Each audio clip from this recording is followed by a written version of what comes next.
अस्सलाम वालेकुम, मैं हूं शाहजेब खानजादा। नए आर्मी चीफ की तैनाती का अमल आज से शुरू हो गया है, मगर वजीर आजम को समरी आज भी मौसूल नहीं हुई है। हुकूमत का दावा है कि अगले 1-2 दिन में नए चीफ ऑफ आर्मी स्टाफ का नाम सामने आ जाएगा। पहले हुकूमत ने कहा कि अक्टूबर के आखिर में तैनाती का अमल शुरू हो जाएगा, फिर कहा कि नवंबर के शुरू में इस अमल का आगाज हो जाएगा। फिर नवंबर में लंदन से खबर आई कि तैनाती पर नवाज शरीफ से हतमी मुशावरत हो गई है, लेकिन फिर वजीर दिफा ने कहा कि अभी मुशावरत नहीं हुई और तैनाती का अमल 18 नवंबर से शुरू होगा। फिर 18 नवंबर यानी जुमे को वजीर दिफा ख्वाजा आसिफ ने हमारे ही प्रोग्राम में कहा कि पीर को तैनाती का अमल शुरू हो जाएगा और मंगल या बुध तक नाम भी सामने आ जाएगा। और बिलाखिर आज ख्वाजा आसिफ ने कह दिया है कि वजीर आजम हाउस का खत GHQ भेज दिया है, 1-2 दिन में वहां से डोजियर आ जाएगा और तैनाती हो जाएगी। मैं यहाँ पे कैटेगोरिकली जो हिजान है उसको सबसाइड करने के लिए कहूँगा कि आज मिनिस्ट्री ऑफ दफा को वजीर आजम का खत मौसूल हुआ और वो खत जो है कम्युनिकेट GHQ को हो गया है। इंशाअल्लाह ताला हो सकता है कल जो है या परसों जो है 1-2 रोज़ या 3 रोज़ में ये सारे का सारा मरला जो है वो तकमील के उस पे पहुँच जाएगा और ये जो हिजान जो है ये सबसाइड कर जाएगा। और उसके बाद इंशाअल्लाह ताला इमरान खान के साथ भी जो है जो 2 हाथ करने हैं वो भी कर लेंगे इंशाअल्लाह ताला। लेकिन इससे पहले इस अहम तैनाती के लिए कितनी तारीखें दी जाती रही हैं। अब अक्टूबर का आखिरी तकरीबन आ गया है, आखिर के 10-11 दिन रह गए हैं, ये मामला शुरू क्यों नहीं हो रहा है? फिर अगले 5-7 दिन के अंदर जो है ना इसका कुछ ना कुछ जो है सिलसिला जो है कम से कम इस एक्सरसाइज का जो शुरुआत है वो हो जानी चाहिए। अब अक्टूबर ख़त्म होने को है, महीना रह गया है, समरी भेजी नहीं जा रही है या समरी मंगवाई नहीं जा रही है। मेरा ख्याल है इसमें ना तो जल्दी की जानी चाहिए और ना ही इसमें जो है वो गैर ज़रूरी डिले होना चाहिए। और वो वक्त जो बनता है नवंबर का 1st या 2nd वीक, तो मेरा ये ख्याल या मेरी ये असेसमेंट है कि उसमें जो है ये अमल मुकम्मल हो जाएगा। आपने कहा था अक्टूबर के आखिरी हफ्ते में मामला चल जाएगा। अब 4 नवंबर को आई कि इमरान खान साहब ने आना था, वो और आगे बढ़ा दिया, वो समरी नहीं आ रही है कहीं से। देखिए मैंने कहा था कि ये प्रोसेस स्टार्ट हो जाता है, लेकिन पिछली दफा भी जनरल बाजवा साहब की जब अपॉइंटमेंट हुई है और उससे पहले जनरल रहील की अपॉइंटमेंट के वक्त भी जो है ना वो एक्चुअल प्रोसेस जो है ना बॉल जो है रोल होना शुरू जो है ना वो 18 तारीख को हुआ था दोनों दफा। दरमियान में खबरें आई ना कि जैसे आपने भी कहा था कि अक्टूबर के आखिर तक, फिर ये भी खबरें आई कि नवंबर के पहले हफ्ते में कि समरी आई नहीं है। शहबाज शरीफ या मैं यहाँ पे बुनियादी तौर पे इसीलिए यहाँ पे आए हैं बरतानिया में और मियाँ साहब के साथ जो है उनसे गाइडेंस लेने के लिए, उनसे रहनुमाई लेने के लिए इसी मसले में। अभी 18 में मेरा 1 हफ्ता बाकी रह गया, तो इसलिए कुछ ज़्यादा दूर नहीं है जहाँ हमने इतना सब्र किया है और हम we have not succumb to the pressure. क्या ये इमरान खान साहब का कहना दुरुस्त है कि लंदन में बैठ के आपने आर्मी चीफ की तकर्री का फैसला किया? ये कोई तकर्री का फैसला वहाँ पे नहीं हुआ। मैं आपको बिल्कुल ऑनेस्ट बता रहा हूँ, कोई तकर्री का फैसला नहीं हुआ। अभी तक समरी आई है कि नहीं आई? कोई नहीं आई। अच्छा, कथित तौर पे कोई प्रोसेस स्टार्ट जो है ना आप जो है ना एक कदम भी उस प्रोसेस पे नहीं लिया गया। ये process start rolling on Monday. अगले हफ्ते में जो है आपके सामने नए आर्मी चीफ जो है उनका नाम भी आ जाएगा और इंशाल्लाह ताला ड्यू डेट के ऊपर सेरेमनी भी हो जाएगी 29 नवंबर को। मंडे को ये मामला मूव होता है तो ट्यूसडे या वेडनेसडे को उसका जो है अल्लाह के फजल से जो है वो फाइनलाइज हो जाता है। मेरा ये ख्याल है कि 1-2 दिनों में ये फैसला जो है जो आपके सामने आ जाएगा। तो ये फैसला मतलब नाम सामने आ जाएगा या जो प्रोसेस है समरी का वो स्टार्ट हो जाएगा? फैसले से मुराद तो चीफ ऑफ आर्मी स्टाफ की तकर्री है। आर्मी चीफ की तैनाती का अमल कैसे मुकम्मल होता है, इस हवाले से एक्सप्रेस ट्रिब्यून में 18 नवंबर को शाया होने वाली असनात मलिक की खबर के मुताबिक 15 नवंबर 2016 को वजारत दिफा ने पाकिस्तान आर्मी एक्ट के तहत 29 नवंबर 2016 को जनरल राहिल शरीफ की बतौर आर्मी चीफ रिटायरमेंट के लिए समरी वज़ीर आज़म को भेजी। 26 नवंबर को वज़ीर आज़म ने सदर को मशवरा दिया कि वो आइन के आर्टिकल 243(4)B के तहत जनरल कमर जावेद बाजवा को आर्मी चीफ मुकर्रर करें। सदर ने इसी तारीख को मशवरे की मंजूरी दे दी और 26 नवंबर 2016 को ही वजारत दिफा ने जनरल बाजवा को जनरल के ओहदे पर तरक्की देने और इसी तारीख से आर्मी चीफ के तौर पर इनकी तैनाती का ऐलान कर दिया था। 16 अगस्त को रोजनामा डॉन में आने वाली तफसीलात के मुताबिक इस वक्त सीनियरिटी की बुनियाद पर नए आर्मी चीफ बनने के जो 6 लेफ्टिनेंट जनरल्स मजबूत उम्मीदवार हैं उनमें से एक लेफ्टिनेंट जनरल आसिम मुनीर हैं, जो इस वक्त सबसे सीनियर लेफ्टिनेंट जनरल हैं। जबकि दिलचस्प बात यह है कि इमरान खान की हुकूमत आने के फ़ौरन बाद खुद इमरान खान ने बतौर वज़ीर आज़म लेफ्टिनेंट जनरल आसिम मुनीर को DGISI तैनात किया था और उन्होंने 8 महीने इमरान खान के साथ बतौर DGISI काम किया था। खबर के मुताबिक आसिम मुनीर 27 नवंबर को रिटायर हो जाएंगे। उनका नाम नए आर्मी चीफ के उम्मीदवारों की लिस्ट में होगा या नहीं होगा, इसका हतमी फैसला मौजूदा army chief general Qamar Javed Bajwa करेंगे और उन्हें आर्मी चीफ लगाने या ना लगाने का हतमी फैसला वज़ीर आज़म शहबाज शरीफ को करना है, चाहे लिस्ट में नाम हो या ना हो। इसी तरह आसिम मुनीर के बाद 5 सीनियर लेफ्टिनेंट जनरल में से जो दूसरे सीनियर तरीन लेफ्टिनेंट जनरल हैं वो लेफ्टिनेंट जनरल साहिर शमशाद मिर्ज़ा हैं, जिन्होंने तहरीक तालिबान और दीगर दहशतगर्द जमातों के खिलाफ ऑपरेशंस की निगरानी की। अक्टूबर 2021 में लेफ्टिनेंट जनरल साहिर शमशाद को कोर कमांडर रावलपिंडी बनाया गया था और अब वो नए आर्मी चीफ की रेस में शामिल मजबूत उम्मीदवारों में से एक हैं। इसी तरह सीनियरिटी लिस्ट में नए आर्मी चीफ बनने के जो तीसरे मजबूत उम्मीदवार हैं वो लेफ्टिनेंट जनरल अजहर अब्बास हैं, जो इस वक्त चीफ ऑफ जनरल स्टाफ हैं और भारत से मुतालिक मामलात पर उनकी गिरफ्त सबसे मजबूत तस्वुर की जाती है। इसी तरह आर्मी चीफ के लिए जो चौथे सबसे मजबूत उम्मीदवार हैं वो लेफ्टिनेंट जनरल नोमान महमूद हैं, जो इस वक्त नेशनल डिफेंस यूनिवर्सिटी के सदर हैं और 2019 से 2021 तक कोर कमांडर पेशावर रह चुके हैं, जहां वो हाल ही में अमरीकी इनखला के आगाज़ पर पाक अफगान सरहद की सिक्योरिटी की निगरानी और फेंसिंग जैसे हसास तरीन मामलात को देखते रहे।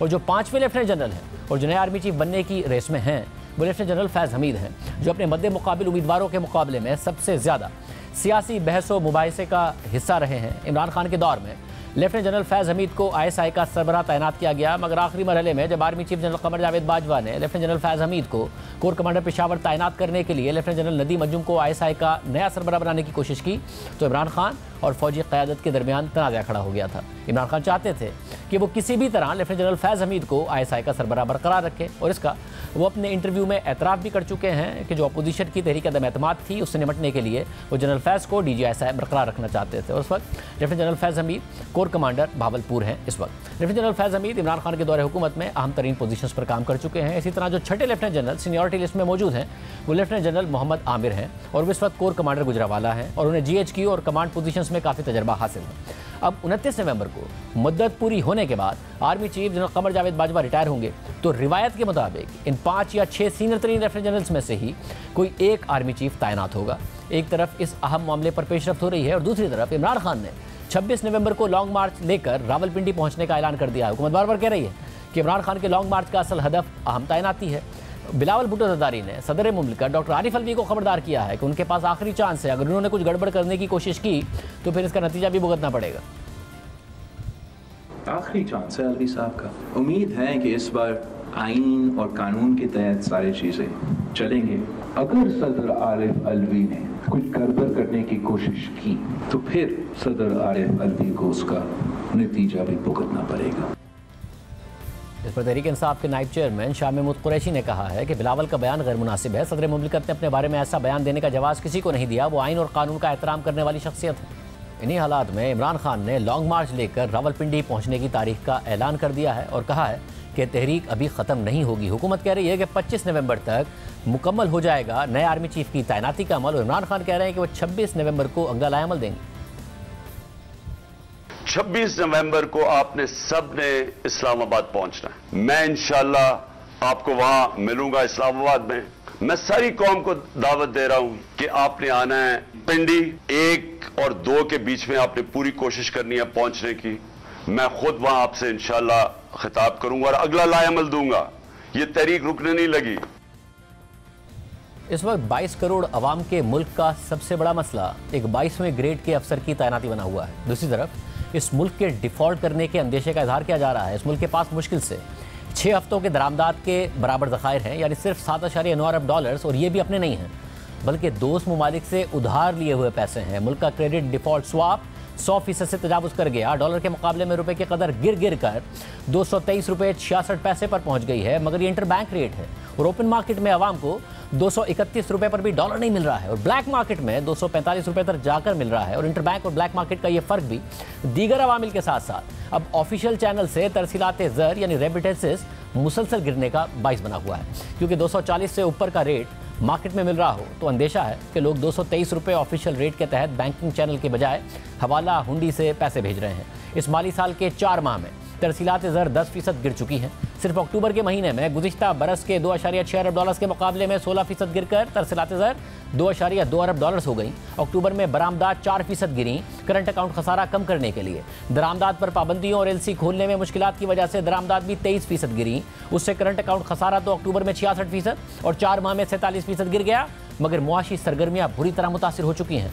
दोस्त ममालिक मजीद पैसे देने के लिए तैयार नहीं है, कोई बैरूनी सरमायाकारी करने के लिए तैयार नहीं है और इस माली साल के 4 माह में पहले से ही कम बैरूनी सरमायाकारी में मजीद 68% की कमी आ चुकी है और इस 22 करोड़ आवाम के मुल्क में महज 21 करोड़ डॉलर्स की बैरूनी सरमायाकारी आई है। IMF एक दफ़ा फिर अगली किस्त जारी करने से पहले मज़ीद सख्त शराइत का मुतालबा कर रहा है, जिसमें 800 अरब रुपए इजाफी टैक्स वसूली के लिए मिनी बजट की डिमांड भी शामिल है। यूक्रेन जंग के बाद रूस पर पाबंदियों की वजह से बैनुल अक़वामी मार्केट में LNG की कीमतें आसमान को छू रही हैं और अमीर ममालिक के स्पॉट मार्केट से LNG खरीदने की वजह से पाकिस्तान को सिर्फ वही LNG दस्तियाब है जो तवील मुद्दती मुआहदों से आ रही है। लोकल तेल और गैस की दरियाफ्त के लिए सरमायाकारी हमने की नहीं है और हमारे पहले से दरियाफ्त शुदा ज़खायर तेज़ी से कम हो रहे हैं और नवंबर के महीने में ही आवाम को घरों में गैस नहीं मिल रही है। इंडस्ट्री अलग शोर मचा रही है। गर्दिशी कर्जे 2,500 अरब रुपए पर पहुंच चुके हैं। PSO, सुई नॉर्थ और सुई साउथ के पास पैसे नहीं है। बिजली की तकसीमकार कंपनियां शदीद नुकसान का शिकार हैं। मुल्क का कर्जा 62,500 अरब रुपए पर पहुंच चुका है। पूरे साल के लिए पाकिस्तान को 30 अरब डॉलर से ज़ायद दरकार हैं, जिनके हुसूल में हुकूमत को शदीद मुश्किलात का सामना है और यही वजह है कि पाकिस्तान के डिफ़ॉल्ट का खतरा मुसलसल बढ़ता जा रहा है और मुल्क की मईशत 2017 से इसी गैर यकीनी की सूरत हाल का शिकार है। अब से 5 साल पहले 300 अरब डॉलर्स के हजम को क्रॉस करने वाली मईशत मुसलसल इसी के आसपास हिचकोले खा रही है। बार बार की मुदाखलत और सियासी अदम इस्तेहकाम ने 2017 के बाद मुल्क की मईशत को शदीद नुकसान पहुँचाया है। मगर इस मुल्क का सबसे बड़ा मसला ये नहीं है, बल्कि एक 22वें ग्रेड के बराबर अफसर चीफ ऑफ आर्मी स्टाफ की तैनाती है और इस मुल्क में 22वें ग्रेड के तकरीबन 90 अफसर होते हैं जो बतौर सेक्रेटरीज मुल्क के तालीम, सेहत, खारजा पॉलिसी, मईशत और मुल्क के मुस्तकबिल के बड़े बड़े फैसलों के जिम्मेदार होते हैं। IG पुलिस होते हैं जो पूरे सूबे के अवाम की सिक्योरिटी के जिम्मेदार होते हैं। मगर किसी भी अफसर की तैनाती ना तो सियासी क़यादत के लिए इतनी अहम होती है और ना ही मुल्क में इतना शोर मचता है। इनमें से किसी भी 22वें ग्रेड के अफसर के लिए धरने नहीं होते हैं। किसी और के लिए इमरान खान नहीं कहते कि करप्ट हुक्मरान कैसे ही अफसर लगा सकते हैं। नवाज शरीफ किसी और अफसर के लिए नहीं कहते कि मुझे क्यों निकाला। इमरान खान किसी और अफसर के लिए नहीं कहते कि मुझे क्यों नहीं बचाया। मुल्क के इतने शदीद बुरे हालात में भी मुल्क का वज़ीर आज़म किसी और अफसर की तैनाती पर मुशावरत करने के लिए लंदन नहीं जाता और मुल्क का साबिक वज़ीर आज़म सड़कों पर नहीं आता। और जाहिर है कि मुल्क के आर्मी चीफ की तैनाती बाकी ममालिक में भी दीगर अफसरों से अहम होती है, मगर कौमी सलामती के हवाले से अहम होती है, मुल्क की सरहदों की हिफाजत के लिए अहम होती है, मौजूदा दहशतगर्दी की सूरत हाल के हवाले से अहम होती है, सियासी हवाले से अहम नहीं होती है। और जहां मुल्क की सियासी क़यादत पर सवाल उठता है कि वो क्यों मुल्क के इतने संगीन मसाइल से ज़्यादा एक तैनाती को लेकर परेशान हैं, क्यों जमहूरी लीडर्स आवाम के बजाय आर्मी चीफ से अपना सियासी मुस्तकबिल वाबस्ता कर रहे हैं, क्यों कई सालों से मुल्क की सियासत एक दूसरे को इलेक्शन में हराने से ज़्यादा अपनी मर्जी का आर्मी चीफ और DG ISI लगाने पर गुजर रही है, क्यों इस साल नवंबर की तैनाती से 1 साल पहले गुज़िश्ता साल नवंबर में इन्हीं तैनातियों के हवाले से साबिक वज़ीर आज़म इमरान खान के फौज से इख्तिलाफात हो गए थे, क्यों PDM अपोजिशन में समझती थी कि इस साल नवंबर में इमरान खान अपनी मर्जी का आर्मी चीफ लगाकर अपोजिशन को कुचल देंगे, अगला इलेक्शन जीत जाएंगे, और क्यों इमरान खान कह रहे हैं कि नवाज शरीफ अपना आर्मी चीफ लगाकर मुझे नाअहल करा देंगे, क्यों इमरान खान खुद मान रहे हैं कि उन्होंने अपनी हुकूमत बचाने के लिए army chief general Qamar Javed Bajwa को तौसी की पेशकश की थी। एक जमहूरी अमल में तहरीक अदम एतमाद से बचने के लिए मुल्क के वज़ीर आज़म ने आर्मी चीफ को रिश्वत के तौर पर तौसी की पेशकश की थी। क्यों इमरान खान कहते रहे हैं कि नैब तो फ़ौज के कंट्रोल में थी और उनके साथ खड़े होने वाले सहाफ़ी कहते हैं कि उन्होंने जो सहाफ़त की वो फ़ौज के कहने पर की, क्योंकि उन्हें भी करप्शन का फ़ौज नहीं बताया था। क्यों जजेस आकर कहते हैं कि उन पर फ़ौज ने फैसलों के लिए दबाव डाला था, कि दोस्त ममालिक भी पैसे देने से पहले आर्मी चीफ ही की तरफ देखते हैं। इसका जवाब खुद पाक फ़ौज के सरबराह ने देना है कि मौजूदा हालात में जब मुल्क डिफ़ॉल्ट के दिखाने पर है तो क्यों इस एक ओहदे का ताकत का इस हद तक मरकूज़ होना कि इस मुल्क का सबसे बड़ा मसला आर्मी चीफ की तौसी या तैनाती हो और हर 3 साल बाद ये मसला खड़ा हो जाता हो और मुल्क की मईशत, सियासत और मुआशरत को हिला कर रख देता हो, तो इससे मुल्क तो सालों पीछे चला गया और पीछे जा रहा है, मगर मुल्क के इंतहाई अहम इदारे पाक फ़ौज का भी क्या नुकसान नहीं हो रहा है। आज भी समरी आने ना आने, 26 नवंबर को लॉन्ग मार्च के पिंडी पहुंचने और फिर सदर की तरफ से मुमकिना तौर पर वज़ीर आज़म का फैसला फौरी तौर पर मंजूर ना करने पर बहस हो रही है और सियासी जमातें मुल्क के गंभीर मसाइल पर सर जोड़कर नहीं बैठ रही हैं, बल्कि एक आर्मी चीफ की तैनाती पर दस्तो गिरेबां हैं। तो इस 22 करोड़ के मुल्क में एक सरकारी ओहदे में इतनी ताकत होने का मुल्क को फ़ायदा हो रहा है या नुकसान हो रहा है? क्या पाक फ़ौज को फ़ायदा हो रहा है या नुकसान हो रहा है? इस सब पर बात करेंगे और अगर समरी नहीं आई तो क्या होगा, इस पर भी बात करेंगे। आज वज़ीर आज़म के साथ मीटिंग में मौजूद वफाकी वज़ीर दाखिला राना सनाउल्लाह साहब हमारे साथ मौजूद होंगे एक ब्रेक के बाद।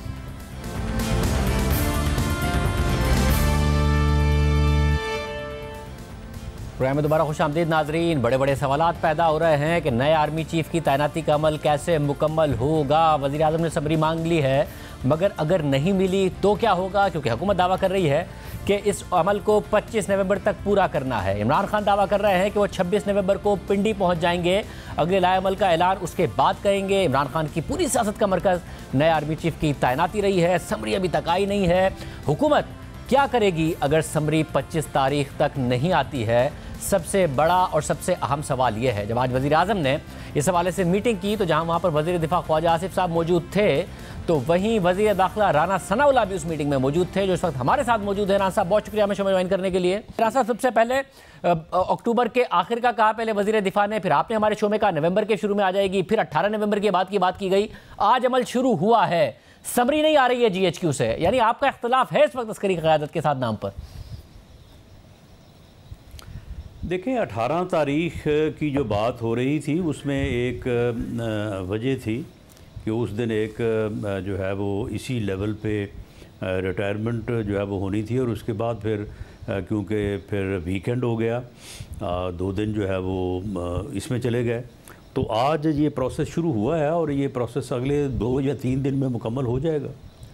अगले 2 से 3 दिन में सूरत में मुकम्मल हो जाएगा? अगर समरी आ गई, नहीं आई तो फिर कैसे मुकम्मल हो जाएगा? नहीं, दोनों सूरतों में जो है वो मुकम्मल हो जाएगा, लेकिन ये पहली सूरत की समरी नहीं आएगी, ये मैं नहीं समझता कि इसको जो है वो फ़र्ज़ किया जाना चाहिए। समरी जो है वो जब प्राइम मिनिस्टर ऑफिस ने जो है वो तलब की है और वज़ारत दिफा ने वो समरी भिजवानी है, तो वज़ीर दिफा ने भी आज कहा है कि अगले 1 या 2 रोज़ में समरी जो है वो हम सबमिट कर देंगे। तो ये समरी बाई आल मीन्स जो है वो प्राइम मिनिस्टर ऑफिस को मसूल हो जाएगी। जब आपने कहा कि दोनों सूरतों में ये मसला हल हो जाएगा और 2 से 3 दिन के अंदर हल हो जाएगा, तो इतलात तो ये हैं कि हुकूमत तवक्को काफ़ी टाइम से किए हुए है कि समरी आएगी, मगर नहीं आ रही थी, तो अब नहीं आएगी तो आप कह रहे हैं कि आगे बढ़ा जाएगा?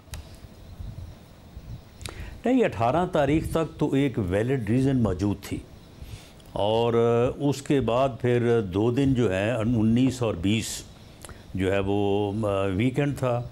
आज 21 को ये प्रोसेस शुरू हुआ है और ये 23 या 24 तक मुकम्मल हो जाएगा। और अगर 27 तारीख तक नहीं आई, 27 तारीख को आई, फिर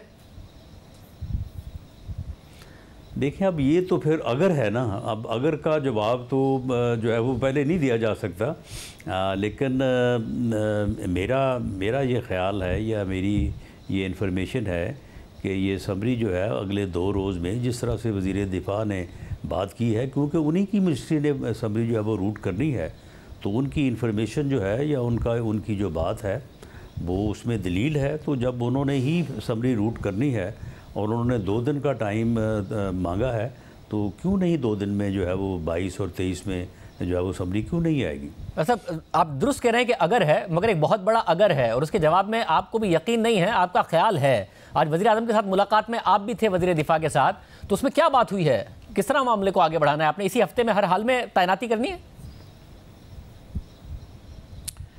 देखें जी, ये तैनाती जो है वो बिल्कुल जो है वो ये रवायत है कि जिस दिन रिटायरमेंट हो उसका नोटिफिकेशन जो है वो 2-3 दिन पहले होता है, और इसी तरह से जो तैनाती है वो भी एटलीस्ट 2-3 दिन 4 दिन पहले होती है।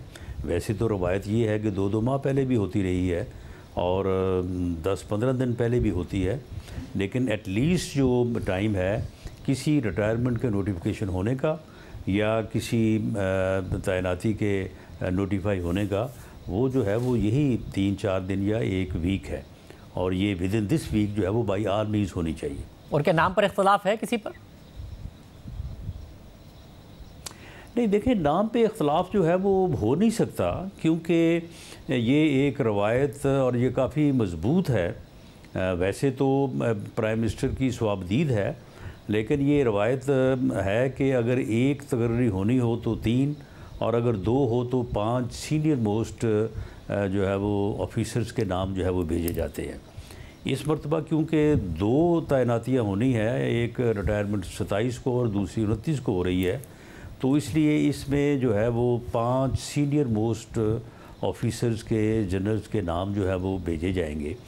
और जो नाम GHQ से या चीफ ऑफ आर्मी स्टाफ भेजेंगे तो ये पॉसिबल नहीं है कि वो जो नाम भेजें तो उन नामों के साथ वो अलहदा से भी जो है वो कोई लॉबी करें या वो अलहदा से जो है वो कोई बात करें। मैं समझता हूँ कि वो जो नाम भेजेंगे वही नाम जो है वो फाइल के ऊपर होंगे और वही नाम उनकी तरफ से जो है वो रिकमेंडेड होंगे। हाँ, वज़ीर आज़म का ये स्वाबदीद है, लेकिन विद इन दो नेम्स है, वो उन्हीं नामों में से किसी नाम को जो है वो अपनी स्वाबदीद के मुताबिक जो है वो फाइनल करेंगे और वो जो है वो तैनात हो जाएगा। राणा साहब, क्योंकि वज़ीर दिफा कह रहे हैं कि 25 तक ये अमल पूरा होगा, 26 तारीख को इमरान खान आ जाएंगे।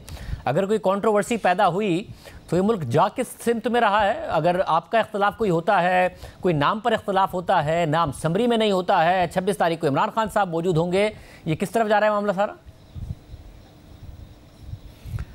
देखें, 26 तारीख का जो इमरान खान का लॉन्ग मार्च को या अपने जलसे को या अपनी गैदरिंग को, अब लॉन्ग मार्च तो खैर वो रहा नहीं, वो इधर उधर जो है वो रेंग रांग के जो है वो फिज़ल आउट हो गया। अब तो वो सिर्फ़ एक इज्तिमा जो है वो 26 तारीख को करना चाहते हैं। तो वो इज्तिमा या वो जलसा जो है वो किसी तरह से भी इस मामले में ना मुखल हो सकता है, ना उसकी कोई रेलेवेंसी बनती है। ये मुझे नहीं मालूम कि ये उसकी अहमकाना सोच जो है वो किस तरह से उसके यानी जहन में ये आई है कि मैं इस तरह से जो है वो इस मामले को प्रेशराइज जो है वो कर सकूँगा। उसने जो भी ये सारी हरकत की है और यकीनन उसका मकसद तो यही था कि उसने बात शुरू ही यहाँ से की थी कि ये आर्मी चीफ की तैनाती जो है वो नहीं होनी चाहिए और या उसमें एक्सटेंशन होनी चाहिए और उसके बाद जो है वो इलेक्शन के बाद होनी चाहिए। मीनिंग देयर बाई कि वो चांस लेना चाहते थे कि मैं अगर बरसे इक़्तिदार आ जाऊँ तो ये तैनाती मैं करूँ। तो उसके बाद फिर उसने ये जो है वो लॉन्ग मार्च शुरू किया, एहतजाज शुरू किया। ये सारा उसका मकसद तो ये शैतानी मकसद ही है, वो इस तैनाती पे ही असरअंदाज होने के लिए सारा कुछ कर रहा है। मगर राणा साहब वो कहाँ छुपा रहे हैं इस बात को? राणा साहब उन्होंने तो वो अंडरमाइन करने के लिए सारा कुछ कर रहा है, लेकिन इसमें वो बुरी तरह से नाकाम हुआ है। राणा साहब मगर तारीख बड़ी, उसकी जो एक नाकाम कोशिश है ये भी नाकाम होगी। राणा साहब बड़ी स्ट्रेटेजिक कैलकुलेशन है उनकी। अगर आप लोगों का इख्तलाफ रहता है, नाम के हवाले से समरी जाती है, फिर वज़ीर आज़म की मंजूरी के बाद सदर के पास 26 तारीख को इमरान खान होंगे, अगर इख्तलाफ नहीं होता और इत्तफाक के साथ नाम आगे बढ़ता है तो वो नए आर्मी चीफ से मुतालबे कर रहे होंगे, इख्तलाफात हो जाते हैं तो फिर 26 तारीख को वो उस सूरत हाल का फ़ायदा उठा रहे होंगे। तो बड़ी स्ट्रेटेजिक है 26 तारीख उनके लिए। नहीं तो वो आप मुझे बताया ना कि वो गैदरिंग जो होगी वो क्या इस सूरत हाल में वो क्या फ़ायदा उठाएगी, उसकी लाइन ऑफ एक्शन क्या होगी? एनआरकी का फायदा उठाएगी। अगर एनआरकी की एक सूरत हाल है, खान साहब की पॉलिटिक्स को सूट करती है एनआरकी। नहीं, वो तो देखें, वो तो खैर उसका एक बुनियादी एजेंडा है। वो इस मुल्क में अफरा तफरी चाहता है, इस मुल्क में एनआरकी चाहता है, ये तो उसका बुनियादी एजेंडा है। और इससे पहले भी उसने कई दफ़ा ये कोशिश की है।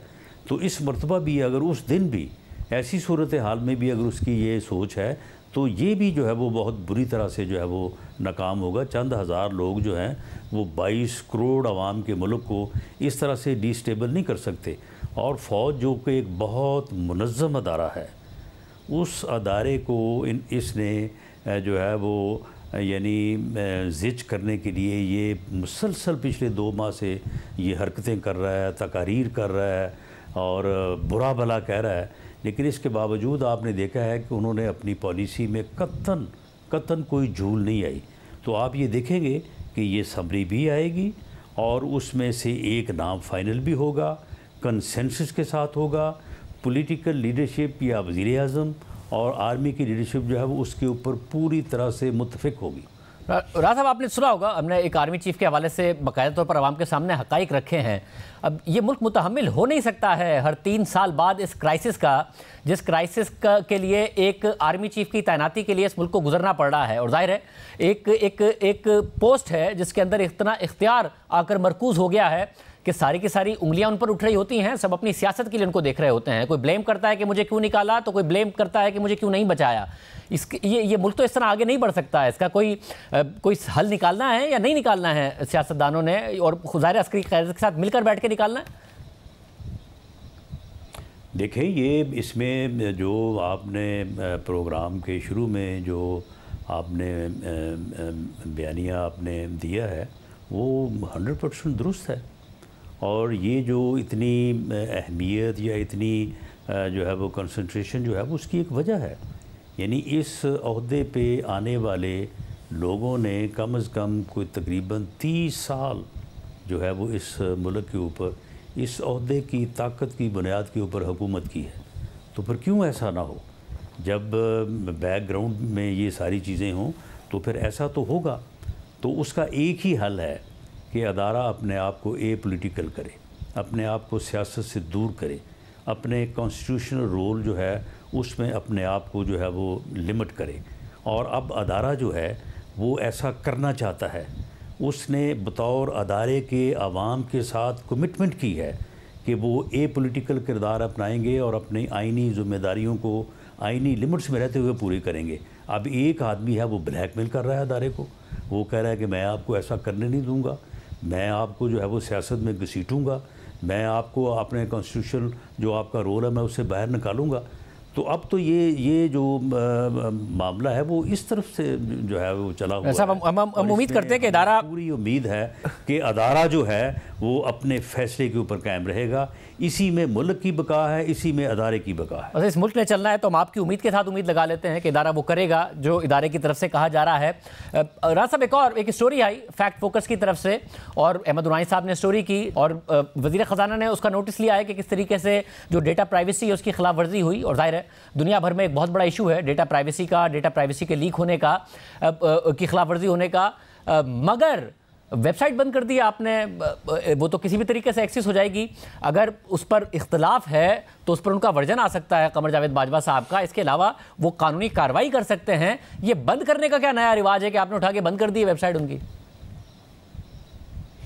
नहीं, देखें, ये दोनों तीनों बातें जो है आपने की हैं ये हो सकती हैं। बिल्कुल बाजवा साहब जो है वो जवाब दे सकते हैं और बाजवा साहब के एहसासों में कोई ऐसा मामला जो है वो नहीं है। लेकिन ये लीकेज आज ही क्यों हुई है? इसके पीछे भी तो कोई शरारत, कोई डिज़ाइन हो सकता है ना। उस डिज़ाइन को डिफीट करने के लिए मेरा ख़्याल है कि ऐसा इक़दाम उठाना जो है वो ज़रूरी था।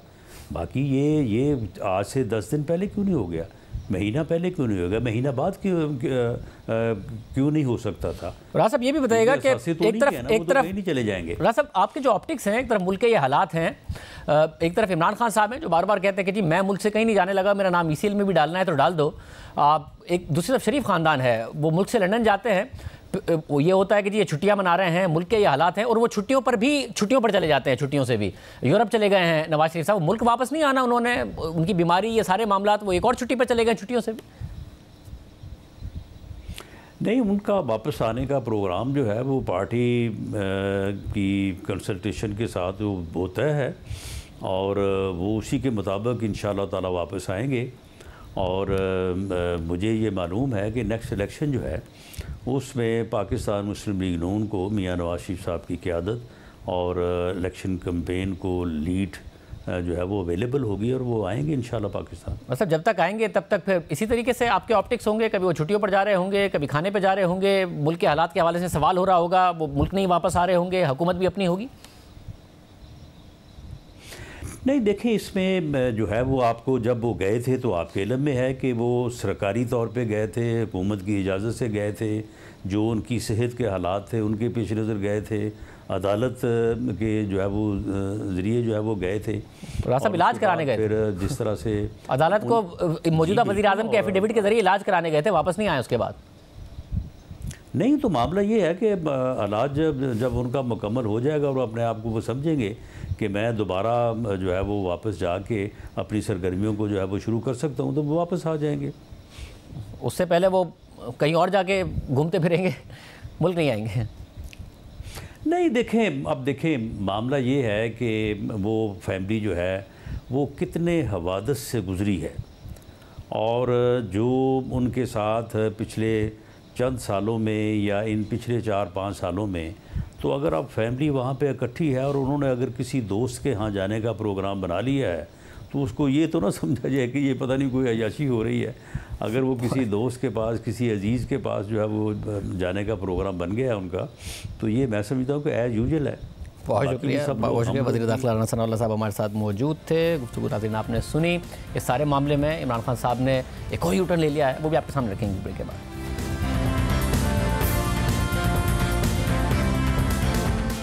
रवां साल अप्रैल में तहरीक अदम एतमाद के जरिए इमरान खान की हुकूमत गिराई गई, मगर इमरान खान ने इस जमहूरी अमल को बैरूनी साजिश का नाम दे दिया, झूठा बयानिया बनाया, अमेरिका को साजिश का मरकजी किरदार करार दे दिया, मौजूदा हुकूमत और इस्टेब्लिशमेंट को साजिश के अंदरूनी मोहरे करार दे दिया, इस्टेब्लिशमेंट को मीर सादिक, मीर जाफर, न्यूट्रल्स, हैंडलर्स और जानवर कहकर पुकारा। इसी झूठे बयानिए को अपनी सियासत का महवर बना दिया। कई महीनों तक मुल्क में इंतशार और अफरा तफरी की फिजा कायम कर दी और अब भी की हुई है। साथ ही इमरान खान ने मजहब का बेदरीग इस्तेमाल किया, अपनी सियासत को जिहाद का नाम दिया, दूसरों पर शिर्क के फतवे बांटे, मगर अब खुद ही अपने इस पूरे बयानिए से दस्तबरदार हो गए हैं। इमरान खान ने कुछ दिन पहले अमेरिका से मुतालिक अपने इल्ज़ाम से जान छुड़ाने की कोशिश की और अब इस्टेब्लिशमेंट पर बैरूनी साजिश में मुलव्विस होने के इल्ज़ाम से भी पीछे हट गए हैं। इमरान खान का अब नया मौक़िफ़ है कि मान लेता हूँ कि इस्टेब्लिशमेंट ने साजिश नहीं की, मगर वो रोक तो सकते थे।